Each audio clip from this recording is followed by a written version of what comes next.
Hi, everyone. Welcome back. This is part 2 of a 2-part recap. If you're wondering where part 1 was, well, go check in the feed and be sure to subscribe so that way you always get your episodes. But enough of that. Let's get right back into the episode. So Tia's like... She's recasting it as, see, I was right the whole time about Monique. And now that Monique is not with Chris, then I can be friends with her because it all had to do with Chris. And my judgments were right the whole time. Well, also, like, Monique destroyed her at that reunion. Famously, and this is her. It's actually a way to save face because Monique comes back and she doesn't have to like resurrect the feud because she knows she already lost it. So this way she can actually like be like, okay, feud's over, you won, but I don't have to be like you won. I can be like, oh, I like you because it's a new you. It's like if you're ever getting bullied in school, which I mean, shocker, I was all the time, and parental advice is like hit him back. All you have to do when a bully is coming after you, you hit them back. And every bully's a wuss. And the second you hit them back, they're going to go run crying and they're never going to mess with you again because everybody knows you're going to hit back. So I just want to suggest not doing that because I did that as a kid and I got my ass kicked. And there's a picture of me and it was the day of school photos. And there's a picture of me. I'm wearing this fluorescent yellow shirt. It's covered in blood and I've got a split lip. And you can tell I've been crying because my eyes are really puffy. And I've got big claw hair. And it's pathetic. I look like this. Like big slit lip covered in blood. So maybe don't do that. But in this case, it worked. Giselle changed her tune. Maybe Texas is not where that works. But in other places, it does. I feel like Texas hitting back is like... Now you got a situation. Well, to be fair, I went for a kid that wasn't even really the bully. It was someone, he was messing with one of my friends on the playground, but probably later I realized he was probably just joking around. But I was like, okay, he pushed my friend. So if I hit him, he's smaller than the bully. So if I hit him, everybody will know that I hit people who push people, and then the bully would leave me alone. So it was kind of my own terrible planning. In the you 5th didn't actually grade, hit the bully, and the bully came and punched you. And then, no, the kid that I hit punched me. No, the kid that I hit punched me. He kicked my ass. Yeah, he kicked my ass. But then the bully was like, ha ha, you got beat up, loser, and then pushed me into a locker. So it just didn't work. But also just hit the actual bully. Don't hit somebody else. Yeah, hit the bully. Yeah. Don't hit the deputy because the bully loves that when the deputy gets beat up. Yeah. So Tia's like, can I ask a question, Ashley? Did you ever beat up a child in Texas? Oh, no, that was Ronnie. Does Monique Does Monique know about any of this? And Ashley's like, no, I feel like it would be nice if like you can have like a sit down, like Reasonably Shady was like a little hyped. It's like, because you guys made it hyped, by the way. Yeah. So Ashley basically is like, I don't think we made much progress. And Cookie, Cookie was getting really froggy. And so now they all make fun of Cookie. Don't point your finger at me. And Giselle's like stomping and doing the Sophia stomps. And she's like, oh my God. I was like, what are you doing? Now she says, yeah, so there wasn't real opportunity for a conversation. So, it would be nice if you were open to come sit down with Stacy and me. And I'm also inviting Monique. Oh, wow. A sit down with completely uninvolved parties. Like, you're the total shit starter, Ashley. Why should you be there? Mm-hmm. And Ashley's saying, Monique is coming to the situation and I haven't had a chance to talk to her yet. So it's going to be like, I'm going to ambush her first and then I'll ambush Stacey second with Kierna. So it'll be great. So she doesn't even know what's been discussed with Stacey and Chris. And then when she finds out the facts, she can do with them what she wants. And this is just like Monique's battle to fight. Oh, yeah, sure. Just get up. You're just going to give her the facts. There won't be any sort of editorial comment or sort of swaying or setting up to do anything. Sure, totally. And you'll do it in a totally fair way where everybody's there. And, Stacey hears the facts, quote unquote, that you're giving out. And you won't try to poison the well before she even arrives. Sure. Right. Sure. Yeah. Sure, You won't. Yeah, you won't try to manipulate the situation whatsoever. Yeah, totally. Sounds great. Yeah, so back at the other house, Wendy's like, well, I would like for you to meet with Monique. So if Monique's okay and she doesn't have an issue with this, she can move past it, okay? The other lady should be able to do the same. And she's like, well, I will, but I don't want to meet with Kay because I'm not comfortable with her. And she's like, okay. So, and I've had enough. So now we go to Kierna's condo where her haughty brother, Brian, arrives. And I don't know anything really else that happened in the scene. I don't know what happened in the scene. I was just looking at Brian and he at one point he sits on the side and his titty comes out. And I was like, what is happening here? And he is fully showing off for America. Because again, last season he showed up in a polo and he looked hot in the polo. Well, I mean, hot people look hot no matter what. But I was like, he already looked great in a polo. As we say, Dianu, that would be enough. But now here he is. Everything's hanging out. And they're just talking about Greg. I guess the mom comes over also. So these three beautiful people are sitting here having some powwow. And they're talking about, I guess, Greg wants Kieran to move back in.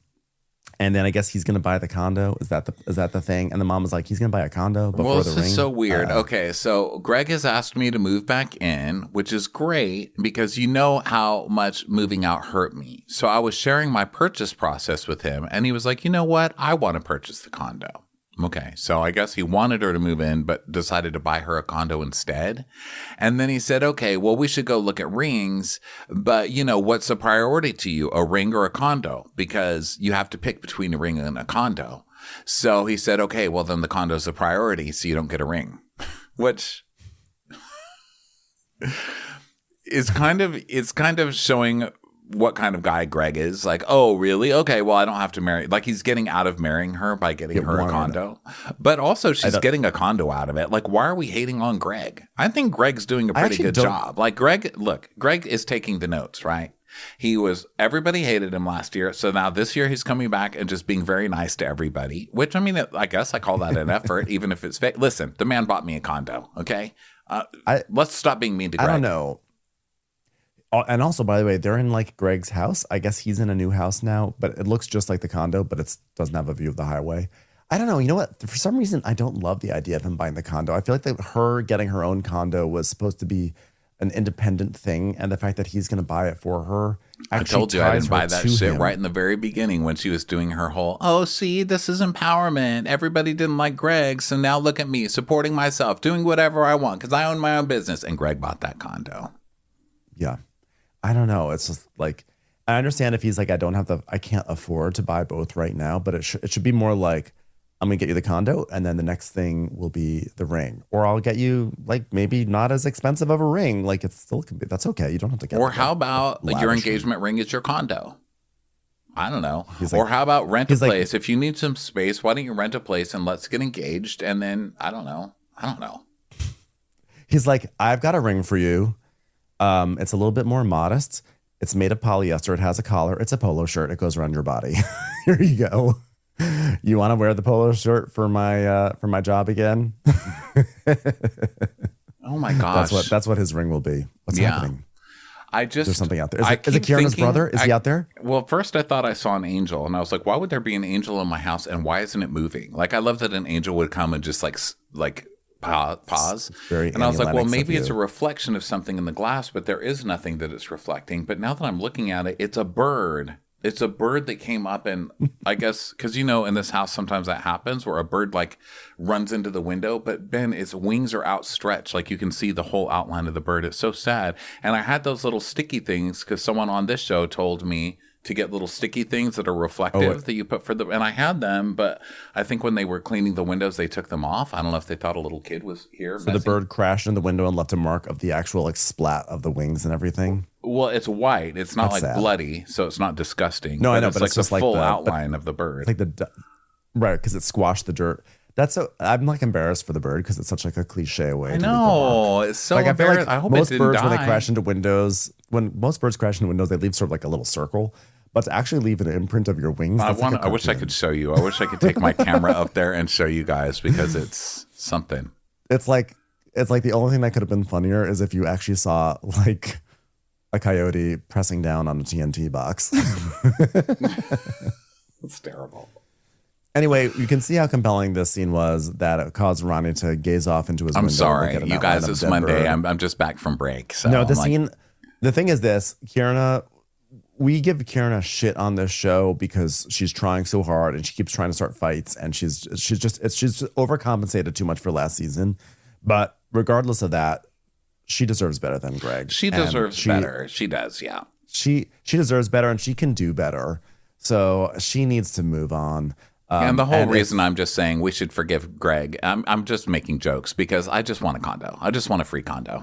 Like, I don't ever get anything from men, you know? So I just want a condo. I would brag about that. I'd be happy. But also the thing that's annoying about Kierna is that she's full of shit. You know, she kind of made everybody think that this was like she bought this condo. It's like this big proud moment. And then it turns out just to be another Greg thing. And I feel like she's not only doing well on the show, she's already trying to manipulate like a pro housewife. Like she's trying to manipulate the audience like a pro housewife. And she's not a pro housewife. And so she's even failing at that. Like you can't manipulate us like this. And it's not, I hope it was worth it. Like you still suck. You're paying for this whole condo to have this women empowerment storyline. And you're still failing at even that. Like, come on, man. No, it was worth it because we got to see her hot brother. So you know what? That's true. If you're gonna do these stupid scenes, if you bring your hot brother, I will forgive each and every one of them as long as he wears that type of shirt or less. So you know what, Kierna, keep doing it. All right. So now we go to Wendy for a family scene, and she's wearing yellow heels, and her kid's like, I don't like those yellow heels. I told you not to wear them. And she's like, it's for a pop of color. And she's like, ugh. She said, did you just roll your eyes at me, Cam? And she just rolls her eyes again at her. So Ivy comes over. That's Wendy's sister. And and Wendy announces that she's also invited her mom to come over, who will be arriving later. So they go outside to catch up. And Wendy's talking about how she's still really upset that her dad didn't like reach out to her for her birthday. And she also tells a story about how basically the entire family went over to Nigeria, and Ivy hasn't even seen her dad in 20 years. And they're all over there. And the dad's like, oh, sorry, I don't really feel well. I don't think I can make it and see you guys. And Wendy's kind of like, what the fuck? Like, that's crazy. Like, and she has this feeling of like, you know, maybe if he saw me and saw that I turned out great, he'd be like, okay, I want her to be in my life. And Ivy's like, yeah, he knows you're doing great. You're on TV. He knows. Yeah, she said, it's not that he doesn't want you, Wendy. It's just that he's learned to live his life without us in it. And so it's sad. You know, it's like a loser dad. It is really sad. A dad being a loser. And Susan comes in, and here's part of this. And she's like, well, I was just saying I was hurt because I didn't get to see dad. And she goes, he's miserable. And then Ivy's like, well, I don't know. It's like, hold on, Missy. I love how she just like shuts up Ivy. She's like, hold on, Missy. Susan's talking. A star has arrived. Your father could have 200 children if he wants. But you know what? Your father can only have one Wendy. And Ivy's like, that's right. Yeah. So she's like, and let me tell you something. He feels like he's the odd man out. And you guys are so successful. You're doing so well. Look how you're taking care of me. Look at me. I'm the one enjoying your money. Look at this money. Look at this purse. Look at this outfit. She's like doing twirls. So she's like, fuck that guy. You don't have enough money to take care of both of us anyway. Fuck him. I'll send him pictures right now of this purse. It's a very funny moment that maybe did not age as well from when it was shot. It really I didn't. love your money. Oh, yeah, I really didn't, because she's like bragging about the money, literally twirling around. And then she goes inside where there's workmen everywhere. And she's like, oh, just put the expensive stuff in it. Wendy's got the budget, baby. Wendy's got the budget. It's like, oh. Now we see where it all started. Yeek. Yeek. So that's one of those nice cringy scenes that wouldn't have been cringy 6 months ago. So now we have here it is, main event, everyone. Lunchtime with Ashley, Kierna, Monique, Stacey, and Wendy. This is the big event. So Ashley and Kierna arrive first, and Ashley's like, well, the big thing today is that I just want Stacey to hear us because, like, at the reasonably shady party, it was all like very loud and it was just like so much commotion. So I thought the message kind of got lost in translation. I thought it'd be more fun to like humiliate her in a public space with strangers around. Yeah, she's like, well, we keep trying to get Stacey and we can't get her, so we're going to try again today, this time in a different formation at lunch. So Ashley's like, I don't know if she's going to be upset or clock Stacey and check her. I don't know. So they're all excited about this. So Monique comes and Monique's like, yeah, I don't know what I'm walking into, but if memory serves, they're starting some shit with me. So, but listen, I'm maintaining my peace. I've got a hairdo like the top of a Crown Royale bottle. And I'm ready for whatever. We haven't even talked about her hair. It's in braids that come up to like a crown. Yes. It's crazy. I love it. It's got height. It's architectural. Yeah. So Monique comes in and she's wearing her oils. So already they're already buttering her up because Kieran's like, oh, I need those oils. Oh, I really need those oils. Your oils are so great. It's like the first time ever that someone actually complimented her oils that she's been pushing. She's like, it's my signature scent. So it's very calming. It's time for a commercial. It's time for a Crappens commercial. So then Kieran's like, if the oil's gonna help me, I'll take it. So she goes, I want to talk to you because like you were a topic of discussion at Giselle's party. And Monique's like, well, I don't really know what the story was. I mean, the first thing that comes to my mind is who was it? Tia, she asked like, what was the moment that you knew it was done with Chris? Like that's all that happened at that lunch, right? And Kieran's like, yeah, well, that was so genuine of you to even share that with us. And then I left the event and we were all together at, and I'm on the phone with Cookie and she's like, hey, Stacey just called and said that Monique trashed him today. And I'm like, this is crazy. Yeah, she said that Stacey immediately called Chris. Well, it looks like Cookie immediately called Chris. So why is Cookie immediately calling Chris after? Right. This is all crazy. So Ashley's like, well, you were so vulnerable and you trusted, and then to go call Chris of all people. How could Stacey do that? And Monique's like, well, I mean, I don't even know the truth because you're dealing with people who twist truths. And Stacey could have called Chris and she could have said exactly what was said. And then he could have spun it and said, oh, they were talking about me. And then you add Cookie into it with her lying ass, So I liked Monique here. She's like, okay. She's like, okay, there's a lot of people I don't trust in this story. Two of them are Cookie and Chris. So you want me to be mad at this other chick, but I've been crossed many times by the other two. So I'm not sure why you want me to be mad at this lady. Yeah, exactly. Monique kind of sees it the way I see it. I think that you see it as well. It's like, yeah, maybe Stacey did say something, but for sure it probably gets like amped up to horrifying levels by each messenger from Chris to Cookie. And let's not forget Kierna too. So Monique is kind of like, yeah, I don't really like, maybe she said something, but like those two are the ones that like you shouldn't be trusting. Yeah, like, you're going after Stacey, but Chris and Cookie are the ones that are like the unreliable narrators here. And she says, you can tell him what was said, but don't twist it. I mean, tell him exactly what was said.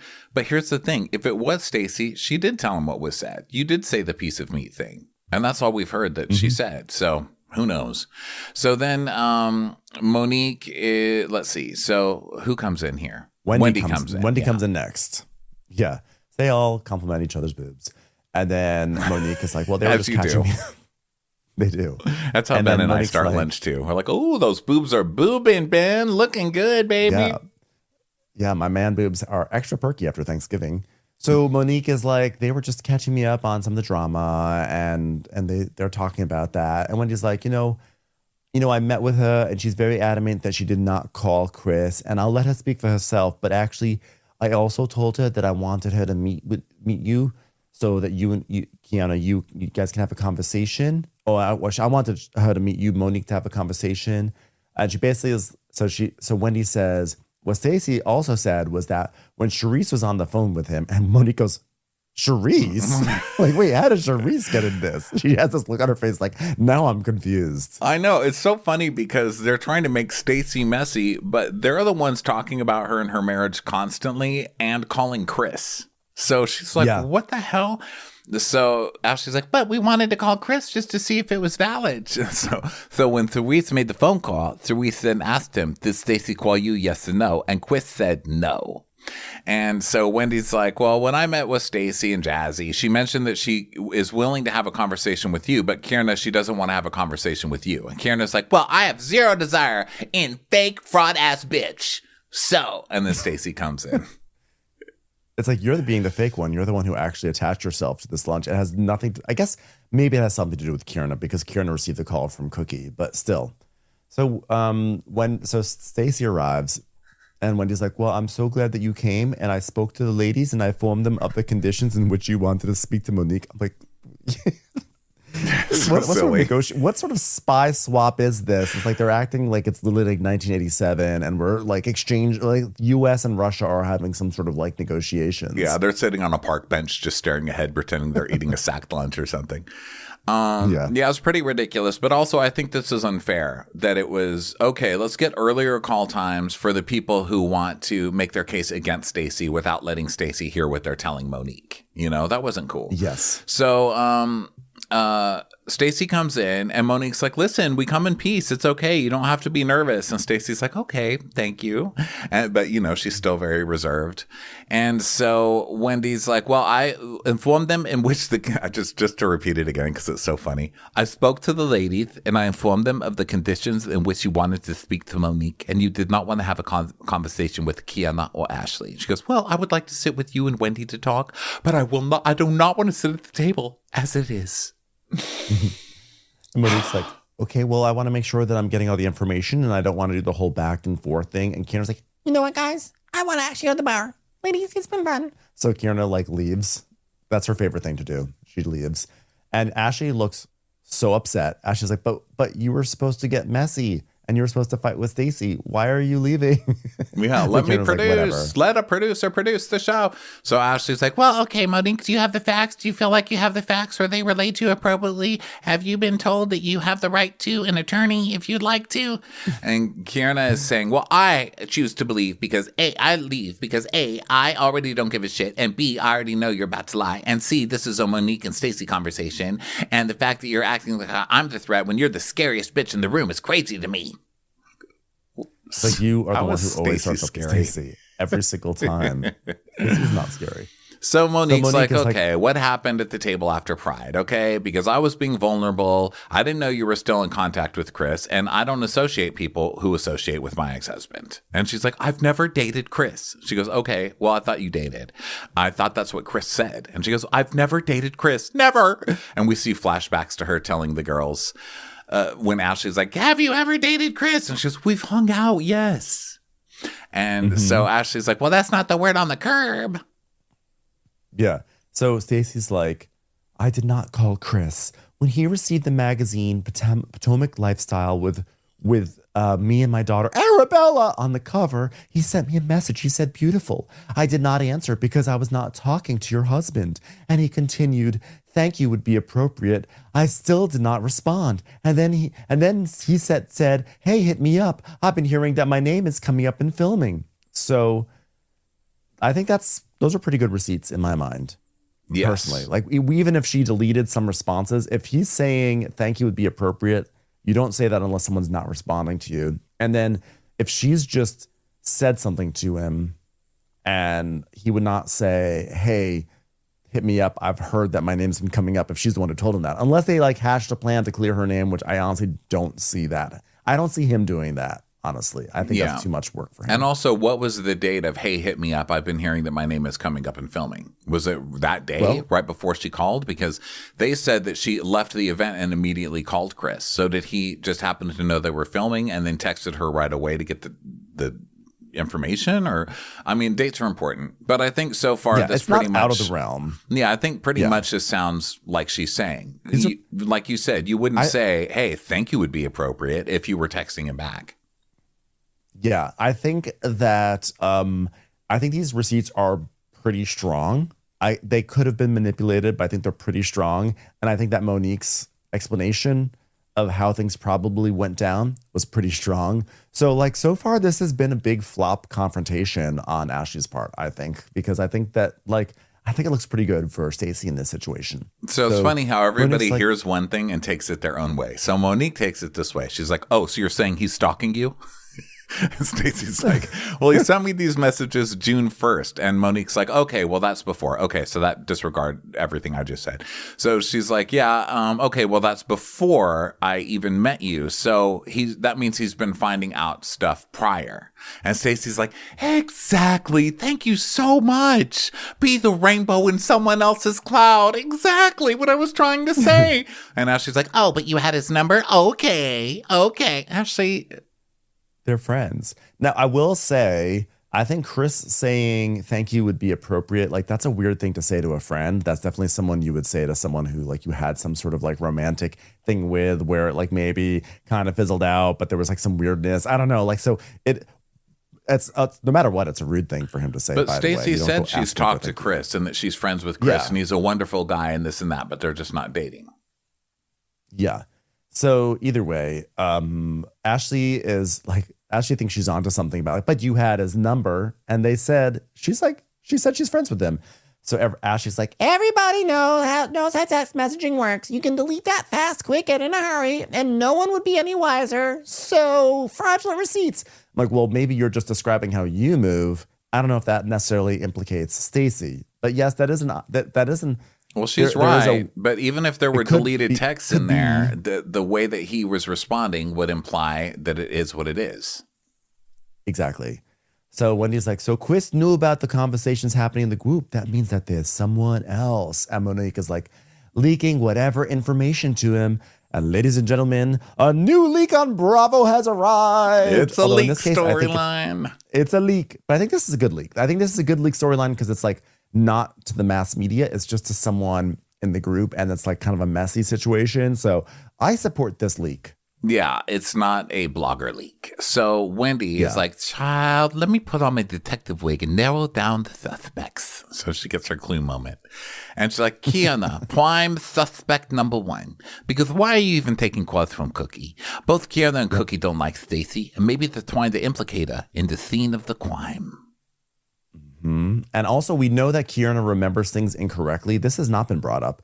But earlier in the season, Kiana said that she chin-checked Angel, and then she denied that she ever said it, but it was clear that she actually said it. And she also remembers that Wendy made the catfish comment, which was incorrect. It was Giselle who said it. So Kiana has an unreliable memory, and it's possible that Kiana and Cookie were talking about things, and then somehow like the lines get crossed in her brain, and maybe she actually like said something, and then she somehow was like, how did Cookie? I don't know. Like, I think Kiana is not a very reliable source in general. Yes. Suspect number 2, Angel. Because we know that Angel's husband and Chris Samuels know each other. Wag.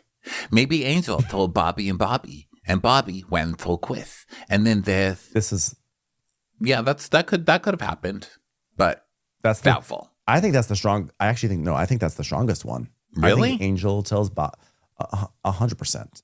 Because we've seen Angel calls up Bobby after any little moment. Like when Nevis, when she's like upset after the cat, she calls up Bobby. She's crying on the phone. She tells Bobby everything. It's totally, if Chris is Bobby's mentor and it's in the WAG circle, I think that's a totally viable explanation for how it gets back to Chris. But the guys made it sound like remember when they said mentor in the beginning of the season, but it was like, oh yeah, we know him, but not that well.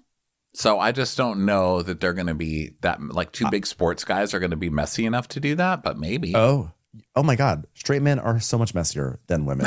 That's the thing. That is the biggest lie, is that women are gossips, like primarily the gossips in like the world. It's straight men are the biggest gossips, and everyone knows it. And if you think for one moment that Bobby Massey did not text Chris and say, hey, I hear they're dragging you into the mess of this show. Ha ha ha. How do you deal with this? Is this going to happen to me? Like, I 100%, like a little text like that comes up and Chris is like, what do you mean? And then it like comes out. Like, I 100% see how this happens very cleanly and very quickly. Okay. So then suspect number 3, Giselle. We know Giselle loves meth, and she's been cozy with Cookie ever since Karen went to jail. And of course, we can't rule out Stacey. Stacey's lied in the past, and she's lied in the present, and she's probably going to lie in the future. Which, fair. No matter how much you love Stacey, that shit was funny. That's fair. And she's like, whoever it is, you can run, but you can't hide. So I'm going to go with Kierna and Cookie cooking this stuff up. Although last week I kind of believed it was Stacey. So I don't know. Because last week I was thinking, well, the stuff is adding up against Stacey, but it's because they keep throwing shit at Stacey. constantly. They won't stop throwing shit at her. So of course it's like today when they didn't win, then they come in with oh yeah, and she was also trying to bang a married man at a bar. You know, they're constantly throwing stuff. So I don't know. I just don't know. I think that. So here's the other thing. Here's why I think Stacey may be exonerated. If Stacey called Chris and said, "Hey, they're talking about you. This is what Monique said," and then Chris calls Cookie, and then this all comes out. Stacey's confronted about this. That like, oh, you were telling Cookie whatever. That would happen a few days afterwards.